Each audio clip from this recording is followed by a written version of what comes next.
What if the feeling you're waiting for never comes?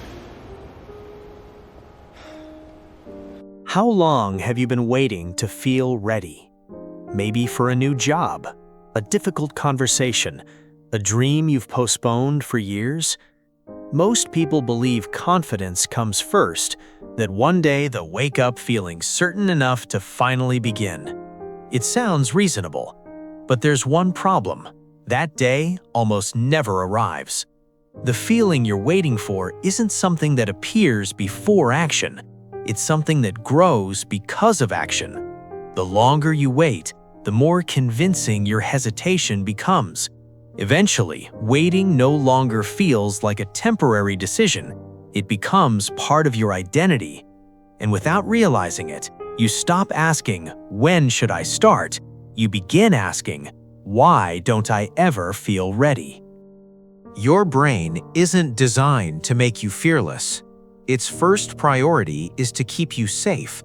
Anything unfamiliar carries uncertainty, and uncertainty is often interpreted as potential danger. That's why new opportunities can feel uncomfortable, even when they're exactly what you want. Your mind mistakes emotional discomfort for evidence that something is wrong. So instead of moving forward, you delay. You tell yourself you need more preparation, more knowledge, more confidence, more certainty. The problem is that preparation slowly becomes a hiding place, not because learning is bad, but because endless preparation creates the comforting illusion that progress is happening. Meanwhile, nothing actually changes. The opportunity stays where it was. Only your confidence quietly becomes smaller, not because you failed, because you never gave yourself the chance to succeed. Waiting feels responsible. It feels mature. It feels intelligent. But often, it's simply fear wearing a different name. Fear rarely introduces itself honestly. It doesn't say, "I'm afraid." Instead, it whispers, "Maybe next month. I need more time. I'm almost ready." Those thoughts sound reasonable. That's why they're so persuasive. The longer you listen to them, the more your future depends on a feeling that has no schedule.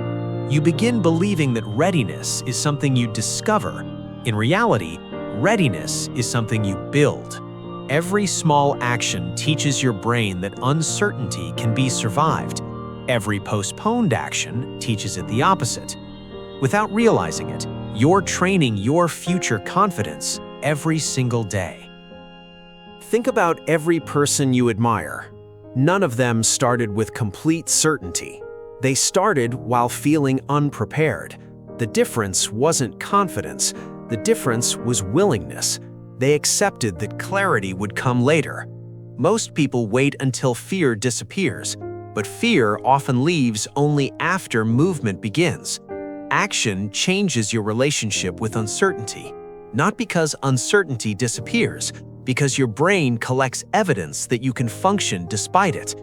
Confidence doesn't replace fear. It gradually becomes stronger than fear. That shift only happens through experience, and experience only begins once you stop waiting for permission from your emotions. This is why motivation feels unreliable. Some mornings you feel inspired. Most mornings you don't. If action depends on emotion, your progress will always be unpredictable. But when action depends on commitment instead of mood, something changes. Your identity slowly changes too. You stop asking, "Do I feel ready today?" and start asking, "What small step can I take today?" That question transforms everything. Small actions don't look impressive, but they create something much more valuable than excitement. They create momentum. Momentum teaches your brain that progress is possible even before confidence arrives. And once momentum exists, waiting slowly loses its power. There will probably never be a perfect moment. No perfect amount of confidence, no perfect level of certainty. Life doesn't work that way. The people who move forward aren't the ones who feel fearless. They're the ones who stop treating fear as a stop sign. They understand something important. Feeling uncomfortable isn't evidence that you're making the wrong decision. Sometimes it's evidence that you're growing. Growth almost always feels unfamiliar. That's exactly why it matters. Every important chapter in your life will begin before you feel completely ready, not after. Before this video ends, ask yourself one question. What have you been waiting to feel before allowing yourself to begin? Confidence, certainty, permission, or simply the absence of fear? Now ask yourself something even more important. What if none of those feelings were ever supposed to come first? What if the version of you that feels ready only exists on the other side of the first step? Waiting feels safe, but over time, it quietly becomes another form of giving up. Not because you stopped believing in your dreams, because you kept believing tomorrow would somehow feel different. The truth is that tomorrow teaches the same lesson as today. Action comes first, confidence follows. If this video helped you see yourself from a different perspective, subscribe to One Choice Away and explore more videos about psychology, self-awareness, emotional habits, and the invisible patterns that shape your decisions. Because your future isn't waiting for the day you feel ready. It's waiting for the day you decide to begin.